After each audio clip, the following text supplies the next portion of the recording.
নামাজ শুরু করতেই আপনার পাশে কে এসে দাঁড়ায়? এমন এক ঘটনা যা আপনার হুঁশ উড়িয়ে দেবে। আপনার সাথেও কি কখনো এমন হয়েছে? আপনি সারাদিন নিজের কাজে ব্যস্ত ছিলেন, মন একদম শান্ত ছিল, কিন্তু যতক্ষণ না আপনি আল্লাহু আকবার বলে নামাজ শুরু করলেন, হঠাৎ করেই মাথার ভেতর চিন্তার ঝড় শুরু হয়ে গেল।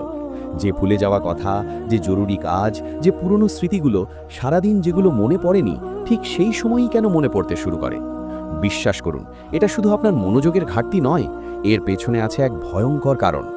ইসলামে, বিশেষ করে হাদিসে, এই ঘটনাটির স্পষ্ট উল্লেখ রয়েছে। এটা কোনো কাকতলীয় বিষয় নয়, বরং একটি পরিকল্পিত ষড়যন্ত্র। যখন একজন মুমিন বান্দা তার রবের সামনে দাঁড়ায়, তখন সেখানে এক বিশেষ শয়তান উপস্থিত হয়। তার নাম হলো খিনজাব। হ্যাঁ, খিনজাব। সে সাধারণ শয়তানদের মতো নয়। তার একমাত্র কাজ হলো আপনার নামাজ নষ্ট করে দেওয়া।